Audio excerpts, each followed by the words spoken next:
اور دوسرا واقعہ ایک اس سے بھی بڑا قبیلہ تھا جس کے پاس بڑی ذمہ داری تھی، وہ تھا عدی کا قبیلہ. بنو عدی یہ تھے کہ وہ سفارت کاری کرتے تھے، ایمبیسڈرز ہوتے تھے. تو ان کی جو نشست تھی وہ خطاب بن نفیل کے پاس تھی. تو خطاب بن نفیل کا ایک بڑا ہونہار قسم کا بیٹا تھا، بہت چلاک ہوشیار.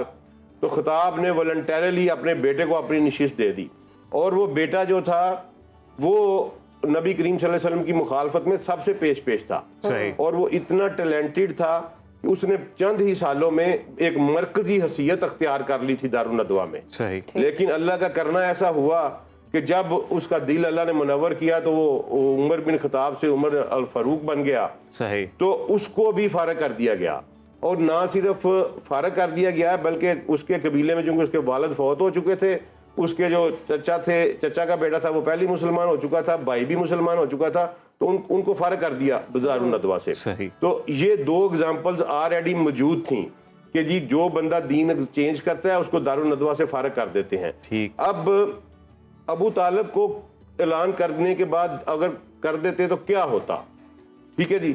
تو اس میں جو طریقہ کار تھا بنو ہاشم کی سرداری کا وہ یہ تھا، وہ لا پرائمو جینیچر نہیں تھا، وہ بردر ہوڈ بیس کے اوپر تھا. یہ 2 ڈائنیسٹیز میں طریقے چلتے ہیں. ایک لا پرائمو جینیچر جو چل رہا ہے ابھی یو کے میں، کہ جب ایک بادشاہ مرا تو جو اس کی سب سے بڑی اولاد ہے وہ بادشاہ مرے. اور ایک بردر ہوڈ کا ہوتا ہے جو ابھی بھی چل رہا ہے، سعودیہ میں بھی وہی چل رہا ہے کہ بھائی جو ہیں وہ آتے جاتے ہیں اسی آرڈر سے. تو ابو طالب اگر پیچھے ہٹتے تو اگلا سردار جو تھا وہ ابو لہب تھا. اب ابو لہب اس کائنات کا گندہ ترین کافر ہے، ٹھیک ہے، اور اس کی بہت زیادہ دشمنی تھی نبی کریم صلی اللہ علیہ وسلم کے ساتھ. اس کی دشمنی کی، اور وہ علانیہ دشمنی تھی، کوئی خفیہ دشمنی نہیں تھی. نبی صلی اللہ علیہ وسلم کا وہ سگا چچا تھا، لیکن ایک تو حسد اور کینہ بہت زیادہ تھا، اور دوسرا بڑا فیکٹر تھا کہ اس کی جو بیوی تھی وہ بنو امیہ سے تھی. ٹھیک ہے، اور بنو امیہ جو تھے وہ نبی صلی اللہ علیہ وسلم کی مخالفت میں پیش تھے، اور اس کی بیوی جو ہے وہ ویسے بھی لیڈر ٹائپ تھی. یعنی تاریخ میں یہ لکھا ہوا ہے کہ مکہ میں 3 اس وقت خواتین تھیں جن کا وزن پورے مکہ کو نہیں اٹھا سکتا تھا. اور وہ 3 ایک یہ ام جمیل تھی ابو لہب کی بیوی، ایک ہند زوجہ ابو سفیان تھی، اور ایک سید رسول اللہ صلی اللہ علیہ وسلم کی پھوپھی مبارکہ تھی اما سیدہ صفیہ. تو یہ تینوں بڑی سٹرانگ خواتین تھی، مکے میں ان کی شہرت تھی. تو یہ ام جمیل جو تھی، یہ چونکہ اس کی وجہ سے بھی ابو لہب مخالفت کرتا تھا، اور یہ بالکل گمان کی بات نہیں ہے، یہ 100% کنفرم تھا، کیونکہ یہ 2 واقعات ہو چکے ہیں کہ جو ہی ابو طالب کے اسلام کا اعلان کیا جائے گا وہ ابو لہب جو ہے وہ مکہ کا سردار بنے گا اور نبی کریم صلی اللہ علیہ وسلم کو مباح قرار دے دے گا. اور یہ کوئی خالی خدشات کی بات نہیں، یہ ہوا پھر اسی طرح ہی ہوا. ٹھیک ہے نا جی. یہ ثابت کرتا ہے کہ اسی طرح ہی ہوا کس طرح کہ جب ابو طالب فوت ہو گئے تو ابو لہب جو ہے وہ سردار بن گیا بنو ہاشم کا، اور اس کو نشست مل گئی وہاں دارالندوہ میں. تو اب انہوں نے پہلے ٹیسٹر مارے کہ نبی کریم صلی اللہ علیہ وسلم پر فزیکل اسالٹ کیا. ٹھیک ہے جی. ایک اوجڑی جو ہے وہ ایک بدبخت نے لا کے تو نبی صلی اللہ علیہ وسلم کے اوپر رکھ دی. ٹھیک ہے. اور گیج کیا انہوں نے کہ کیا خاندان بنو ہاشم کا سردار ریئیکٹ کرتا ہے. صحیح. تو اس نے ریئیکٹ نہیں کیا. پھر انہوں نے دوسرا ٹیسٹر لگایا، کپڑا گلے میں ڈال کے تو نبی صلی اللہ علیہ وسلم کی گردن کو کپڑے کو گھماتے گئے اور مروڑتے گئے. پھر دیکھا کہ کیا بنو ہاشم کا سردار ریئیکٹ کرتا ہے. بنو ہاشم کے سردار نے ریئیکٹ نہیں کیا، اور مکے میں مختلف قسم کی گفت و شنید شروع ہو گئیں کہ اب محمد صلی اللہ علیہ وسلم کو ختم کر دیا جائے گا. اور اس کے اگینسٹ پھر یہ ہوا کہ جو بڑے بڑے خاندانوں کے چشم و چراغ تھے جو نبی صلی اللہ علیہ وسلم کے ساتھ آ چکے تھے، انہوں نے پھر ریئیکٹ کرنا شروع کیا. ٹھیک ہے جی. وہ اس میں جو پیش تھے وہ حمزہ بن عبد المطلب تھے، عمر بن خطاب تھے، سعد بن ابی وقاص تھے، اور یہ زبیر تھے، زبیر بن عوام. یہ چاروں مختلف قبیلوں سے تھے. تو انہوں نے ریزسٹنس تھوڑی تھوڑی آفر کرنی شروع کی، لیکن پھر یہ ہوا کہ انہوں نے مباح قرار دے دیا. واقعی اجلاس کیا اور مباح قرار. جو ہی انہوں نے مباح قرار دیا، نبی کریم صلی اللہ علیہ وسلم کو پتہ چل گیا. سرکار فوری طور پر مکہ سے نکل گئے اور طائف تشریف لے گئے. اب طائف کی جا کے آپ میسیج بھی پڑھیں نا تو انہوں نے یہ نہیں کہا کہ میں تمہیں تبلیغ کرنے آیا ہوں. کیٹاگوریکل سرکار نے کہا کہ میری بات مانو، میرے پہ اللہ پہ ایمان لے آؤ اور مجھے رکھ لو اپنے پاس.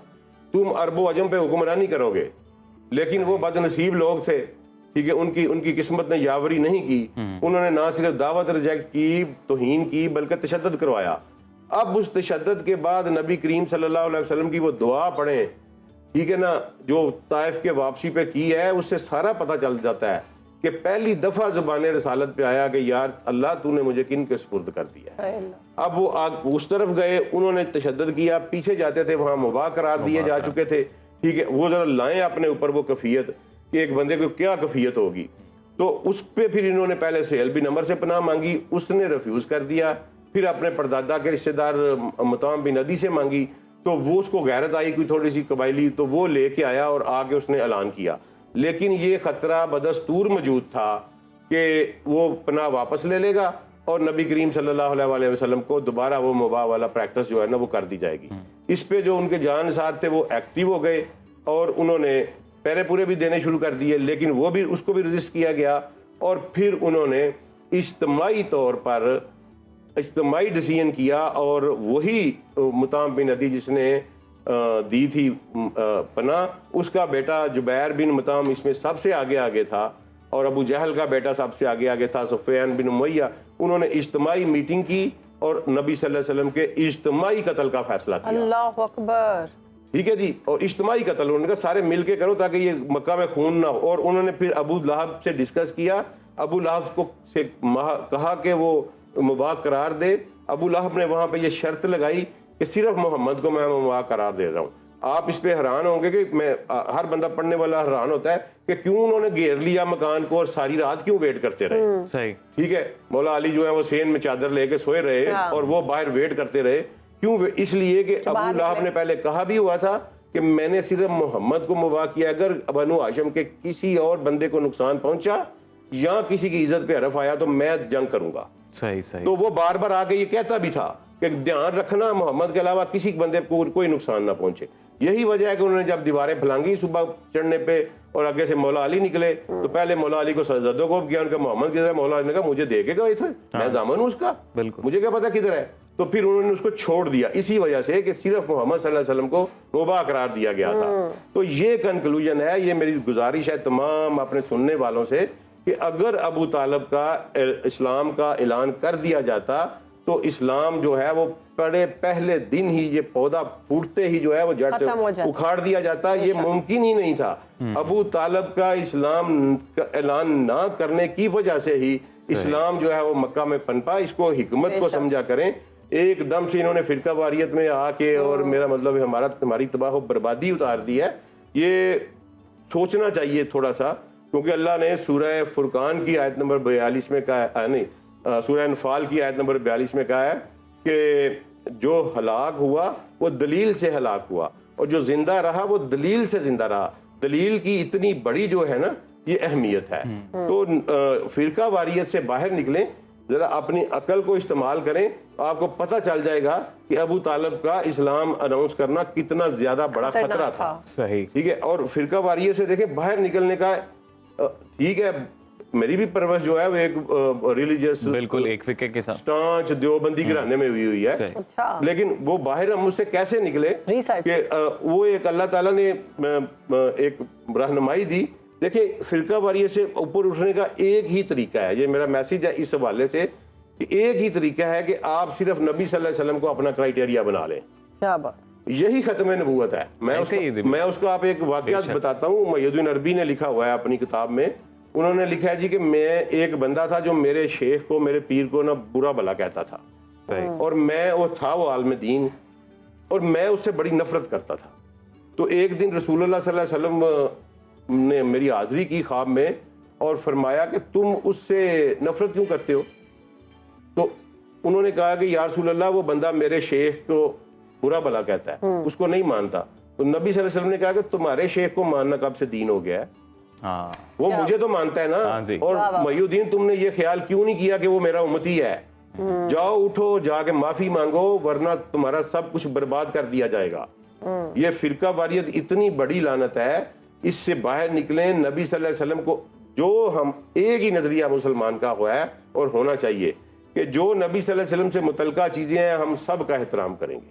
بالکل, وہ کہتے ہیں نا کہ احترام کے قابل ہیں جہاں میں جتنے بھی لوگ, میں سب کو مانتا ہوں لیکن مصطفیٰ کے بعد. واہ واہ واہ کیا بات. عبدالسلام صاحب پھر اس فرقہ واریت میں پڑھ کے تو مسلمان اتنا بٹے آپس میں کہ ابھی موجودہ دور میں بھی ہم دیکھتے ہیں کہ اہل غزہ پہ جو بیت رہی ہے وہاں پہ اسلامی ممالک کی آپ دیکھ لیں فرقہ واریت سے باہر نکلیں گے ادروائز تو ہمارا دشمن جبڑے کھول کے ہمیں کھانے کے لیے تیار بیٹھا ہے اور وہ جوتے مارتے ہوئے یہ نہیں دیکھتا کہ یہ بریلوی ہے کہ دیوبندی ہے کہ شیعہ ہے کہ اہل حدیث ہے, وہ صرف مسلمان دیکھتا ہے. لہذا سارے کے سارے ہم اپنے اختلافات کم کریں, اگر کوئی بات رہ بھی گئی تو وہ قیامت والے دن واضح ہو جائے گی, اور اپنے اختلافات قائم کر کے. اور ویسے تو یہ مقدسات رسول ہے. ابو طالب میرا مطلب ہے کیسے کوئی ان کی توہین کر سکتا ہے یار, اس سے رسول اللہ صلی اللہ علیہ وسلم کا دل دکھتا ہوگا, 100% دل دکھتا ہوگا.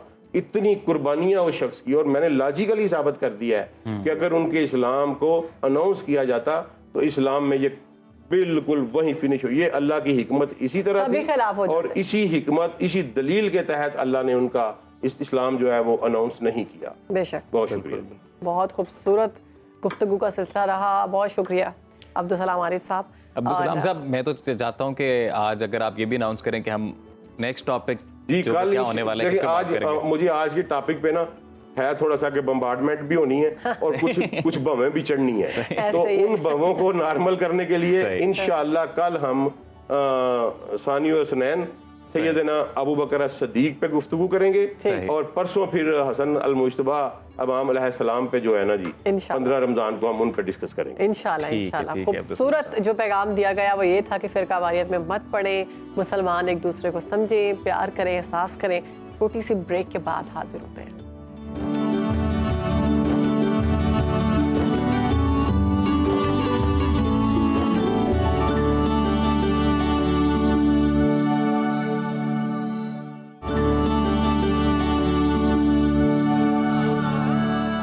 صدائے رمضان میں آپ کو خوش آمدید کرتے ہیں اور بات کرتے ہیں اصول تجارت کی. تو تجارت پیغمبری پیشہ ہے اور حلال رزق کمانے کو عبادت کہا گیا ہے. سچ بولنے والے تاجروں کے لیے عرش کے سائے اور جنت میں داخلے کی خوشخبری دی گئی ہے. تجارت و کاروبار کے ذریعے سے حاصل ہونے والے جائز منافع کو خاص فضل قرار دیا گیا ہے. سچے اور ایمانتدار تاجروں کو قیامت کے دن انبیاء کرام, صدیقین اور شہداء کے ساتھ اٹھائے جانے کی بشارتیں سنائی گئی ہیں. حلال روزی کمانے والے کو رب العالمین کے دوست اور حبیب اللہ کے لقب سے نوازا گیا ہے, مگر ہم تجارت کے تمام اصول بھول چکے ہیں. خود ساختہ مہنگائی, منافع خوری, ذخیرہ اندوزی, ملاوٹ, ناپ تول میں کمی, دھوکہ دہی, بددیانتی عروج پر ہے, اور کوشش ہوتی ہے کہ زیادہ سے زیادہ دولت اکٹھی کی جائے. بالخصوص رمضان المبارک میں یہ حرص ہم دیکھ رہے ہیں کہ بڑھ جاتا ہے, یہاں تک کہ ہم اپنا مال بیچنے کے لیے جھوٹی قسمیں بھی کھاتے ہیں. جی بالکل. تو اسلام میں تجارت کے اصول کیا ہیں اور تجارت کس طرح سے کرنی چاہیے, اسی پر بات کرتے ہیں. ہمارے ساتھ سیرت اسکالر ڈاکٹر طارق شریف زادہ صاحب موجود ہیں, ان کی موجودگی سے بھرپور فائدہ اٹھاتے ہیں. طارق صاحب بنیادی اصول سر. جی بسم رب محمد کریم علیہ الصلوۃ والتسلیم. سب سے پہلے تو یاداوری کا شکریہ, اور تجارت کے حوالے سے بڑا خوبصورت سرنامہ آپ نے پیش کیا. میں آپ سے عرض کروں کہ آج تک انسانوں کے پاس جتنے بھی انبیاء و مرسلین کے احوال موجود ہیں, گو کہ ہر نبی کا اپنا زمانہ ہوتا ہے, اس کے اپنے زمانے کے تقاضے ہوا کرتے ہیں, لیکن یہ کیا ماجرا پرور ایک حقیقت ہے کہ اللہ نے ہر نبی کو 2 کام جو ہیں وہ لازمی کروائے ہیں. ایک ہر نبی سے غلہ بانی کا یعنی بکریاں بھیڑ بکریاں چروانے کا کام جو ہے وہ لازمی کروایا, اور دوسرا تجارت کسی نہ کسی انداز میں ہر نبی کو یہ شرف حاصل رہا کہ وہ اس کو کرے. تو یہ ایک پیغمبرانہ پیشہ ہے, ایک تو اس کے حوالے سے یہ ہمیں علم ہونا چاہیے. اور اس کی دین رحمت نے کیونکہ انسانی زندگی کو بہت آسان کر دیا اور حقیقی تقاضوں کو ذہن میں رکھتے ہوئے ہدایت نامہ جاری کیا, اور نہ صرف اپنے زمانے کے لوگوں کے لیے بلکہ سارے انسانوں کے لیے اس کے اندر ایک رہنمائی اور ہدایت موجود ہے. آپ یہ دیکھیں کہ رسول اللہ صلی اللہ علیہ وسلم کے آنے سے پہلے تک اگر کوئی شخص قصبے اپنی ضرورت سے زیادہ مال کمانے کی جدوجہد کرتا یا اس کے بارے میں غور و فکر کرتا, تو اسے جو دین سے وابستہ لوگ ہوتے وہ اللہ کی طرف سفر میں رکاوٹ تصور کرتے, اور اسے یعنی اس کی حوصلہ شکنی کی جاتی کہ دیندار آدمی کو دنیا کمانے کی طرف جو ہے وہ زیادہ فکر نہیں کرنی چاہیے, اس کی طرف جو ہے نا وہ جدوجہد نہیں کرنی چاہیے. دین اسلام پہلا نظریہ حیات ہے جس نے رزق کمانے کو, حصول رزق حلال کو عین عبادت جو ہے وہ قرار دیا, اور کہا کہ یہ اگر اچھی نیتوں ارادوں کے ساتھ ہو تو یہ بھی اسی طرح اللہ کے ہاں مقبول عمل ہے جس طرح دوسری عبادات جو ہے وہ مقبول عمل ہے. ایک تو یہ بات, اور رسول اللہ صلی اللہ علیہ وسلم کی زندگی میں اس کا اہمیت کا اندازہ اس بات سے لگائی کہ حضور نے ایک طویل عرصے تک خود جو ہے وہ تجارت فرمائی. بہت اوائل عمری کے اندر حضور نے تجارت کرنا شروع کی. کم لوگوں کو پتہ ہے. اکثر لوگ جانتے ہیں کہ شاید سرکار دو عالم صلی اللہ علیہ وسلم جو تھے وہ کپڑے کی صرف تجارت کرتے تھے. اس سے پہلے رسول اللہ صلی اللہ علیہ وسلم وادی اجیاد میں جب بکریاں چرایا کرتے تھے تو عاریتاً بکریاں چرانے کے بعد کچھ بکریاں جو آپ کے پاس اکٹھی ہو جاتی تھیں تو آپ ان بکریوں کی بھی تجارت کیا کرتے تھے. یعنی بکریوں کا بیچنا اور ان کا خریدنا جو ہے یہ بھی حضور کی تجارت کا حصہ رہا. اور پھر یہ تجارت کے ساتھ حضور کی وابستگی, کاروبار اور معاشی جو سوسائٹی کے اندر ایک اپ لفٹنگ ہے, یہ اتنی امپورٹنٹ ہے رسول رحمت صلی اللہ علیہ وسلم کی نگاہ کریم کے اندر کہ حضور جب مدینہ آتے ہیں تو پہلے دن آ کے مسجد نبوی کی بنیاد رکھتے ہیں. لیکن کیا آپ دیکھیں کہ وہ کتنی اہم چیز ہے, عبادت کا ایک منبع و مرکز ہے, روحانی ترقی اور روحانی زندگی جو ہے اس کا ایک جسے کہتے ہیں نا ایک خاص اس کا عنوان ہے مسجد کے ساتھ وابستہ. پہلے دن مسجد کا آغاز کرتے ہیں, گویا اس کی ابتدا کرتے ہیں, اور دوسرے دن اپنے اصحاب کو کہتے ہیں کہ مجھے مدینے کی جو منڈی ہے وہ دکھاؤ. تو بتایا جاتا ہے کہ مدینے کے اندر کوئی بہت زیادہ تجارت جو ہے وہ نہیں ہوتی, تو حضور مدینے کے مضافات میں تشریف لے جاتے ہیں اور ایک جگہ جو ہے اس کے اوپر باقاعدہ اس کی سمت متعین کرتے ہوئے اس کی باؤنڈری ڈیولپ کرتے ہیں. وہاں پر پتھر رکھواتے ہیں اور دنیا کا انسانی تاریخ کا پہلا ٹیکس فری زون قائم کرتے ہیں. انسانی تاریخ میں اس سے پہلے کہیں ٹیکس فری زون کا کوئی کانسیپٹ نظر نہیں آتا, اور اس کا نتیجہ یہ نکلتا ہے رسول رحمت کی اس حکمت عملی کا. آج بھی ٹیکس فری زون جب ہم لوگوں کو سمجھانے کی کوشش کرتے ہیں تو بڑا وقت لگتا ہے لوگوں کو اس کو سمجھنے میں اور ہضم کرنے میں. رسول اللہ صلی اللہ علیہ وسلم نے اس زمانے میں عربوں کے اس ریموٹ ایریاز کے اندر لوگوں کو اس کے لیے قائل کیا اور انہوں نے وہ بنائی. اور پھر نتیجہ کیا ہوا؟ نتیجہ اس کا یہ ہوا, اس کی برکت یہ رہی کہ جتنا ٹریڈ روٹ تھا وہ تو مکہ اور مکے سے عکاظ اور عکاظ سے طائف اور یہ جو میڈیم تھا اس کے اوپر اس روٹ پر تجارت ہوا کرتی تھی سارے عربوں کی. ڈاکٹر لیورنٹ زسلر یہ لکھتا ہے کہ رسول اللہ صلی اللہ علیہ وسلم نے ایسی اعلیٰ تجارتی ماحول پیدا کیا, کاروباری ماحول پیدا کیا مدینہ شریف کے اندر کہ صرف 2.5 سال کے اندر جو تقریباً 20.8% تجارت جو عربوں کی تھی وہ ساری کی ساری مدینے کی طرف اس کا رخ ہو گیا, اور وہ ساری تجارت مدینے کے اندر آ گئی. یہ رسول اللہ آپ نے وہاں پر سرائے قائم کیے اور ان کے لیے فیسیلیٹیٹ کی, نہ صرف ان کے لیے سرائے قائم کیے جو تاجر وہاں آئیں گے, بلکہ وہاں پر درخت لگوائے تاکہ چھاؤں ہو سکے. پھر ان کے جانوروں کے لیے استبل قائم کیے گئے, ان کے لیے پانی کا معیار قائم کیا گیا. تو یہ حضور کا ذوق تھا تجارت کے ساتھ. اصولوں کی طرف اصول چلیں آپ اصول ڈالیں, اس کے بعد سوال پوچھیں. حضرت عبد الرحمن بن عوف حضور کے ایک صحابی ہیں جو ظاہری طور پر یعنی جب مکے سے مدینہ آتے ہیں, مکے میں آپ ایک بہترین تاجر کے طور پر معروف ہیں, لیکن جب آپ مدینہ پہنچتے ہیں تو بے یار و مددگار آتے ہیں, ہاتھ میں کوئی چیز موجود نہیں. حضور مواقعات میں ایک صحابی کے ساتھ ان کا رشتہ قائم کر دیتے ہیں. وہ صحابی کہتے ہیں, وہ بھی تاجر ہیں, وہ کہتے ہیں کہ اے میرے بھائی, کیونکہ اللہ کی تائید اور حمایت کے ساتھ تمہیں میرا بھائی بنا دیا گیا ہے, تو اب جو کچھ میرے پاس وسائل ہیں آدھے آدھے کر لیتے ہیں. تو آپ کہتے ہیں کہ نہیں, مجھے کچھ تم سے درکار نہیں ہے, اللہ تمہارے اہل میں بھی برکت دے اور مال میں بھی برکت دے, مجھے جو ہے وہ صرف مارکیٹ کا رستہ دکھا دو. حضرت عبد الرحمن بن عوف نے اس کے بعد اتنی طویل تجارت کی کہ آج کی دنیا کے 6 کے 6 آباد بر اعظموں میں آپ کا ٹریڈ ہوا. یعنی ٹریڈ پالیسی آپ کی اتنی زبردست تھی, اتنا کامیاب حکمت عملی تھی کہ پوری دنیا میں گویا آپ کا جو ہے وہ سامان تجارت جانے لگا. کسی شخص نے عمر کے آخری حصے میں ان سے پوچھا کہ آپ نے اتنی ساری جو کامیابی ہے کیسے سمیٹی ہے. میں چاہوں گا کہ اگلے 1-2 منٹ میں وہ آپ کے سپرد کر دوں تاکہ ہمارے سننے والوں کا کچھ فائدہ ہو سکے, بھلا ہو سکے. آپ نے کہا کہ میں نے پہلی بات تو رسول اللہ صلی اللہ علیہ وسلم سے یہ سیکھی اس تجارت کے اندر کہ اگر ایک بہت بڑا برتن جو ہے نا وہ دودھ سے بھرا ہوا اور اس کے اندر ایک ناپاک قطرہ چلا جائے تو جیسے وہ سارے کو ناپاک کر دیتا ہے نا, اسی طرح ایک بہت بڑے مال میں تھوڑی سی ملاوٹ کر دی جائے تو وہ سارے کو ناپاک کر دیتا ہے, برکت سے خالی کر دیتا ہے. اس لیے میں نے زندگی میں کبھی ملاوٹ نہیں کی, کسی بھی اپنے مال کے اندر کبھی اس کا شائبہ تک نہیں ہونے دیا. پھر آپ نے بڑی دلچسپ باتیں کی. آپ نے کہا دنیا بھر کے تاجر جو ہے نا وہ اپنا مال بیچتے وقت اس کی خوبی بیان کرتے ہیں تاکہ اٹریکٹ ہو بندہ. آپ نے کہا میں نے اللہ کے رسول سے سیکھا کہ میں پہلے اپنے مال کی خامی بیان کرتا ہوں پھر خوبی بیان کرتا ہوں. کہا دوسری بات میں نے اپنے رسول سے, تیسری بات یہ سیکھی کہ سرکار سے مجھ تک یہ خبر پہنچی کہ لوگ مال بیچتے وقت خوشی کا اظہار کرتے ہیں, واپسی پر ناگواری کا اظہار کرتے ہیں. میں واپسی زیادہ خوشی کے ساتھ وصول کرتا ہوں اگر کوئی مال واپس کرتا ہے. آج پوری دنیا کے اندر جو کامیاب تاجر ہیں ان سب کی پالیسی نظر آتی ہے. شاپس بھی جو ہیں برانڈ جو واپس کرتے ہیں. سوال میرا لے لیں, آج ہم دیکھتے ہیں بددیانتی, مال میں ملاوٹ, دھوکہ دہی, جھوٹی قسمیں کھا کر خراب چیزیں بیچتے ہیں, ان کے لیے کیا حکم ہے, کیا سزائیں ہیں؟ بالکل, میں جو اصول بتا رہا تھا اس میں اگلا اصول انہوں نے یہ بتایا کہ میں نے اللہ کے رسول سے یہ سیکھا کہ ایک مال جو ہے اس کے ساتھ اگر ایک پورے اونٹوں کے قافلے کے ساتھ پورا اونٹوں کا قافلہ نفع میں مل رہا ہو تو میں, اور کل مل رہا ہو, ایک دن بعد کا مل رہا ہو, تو میں اس سے سٹاک نہیں کرتا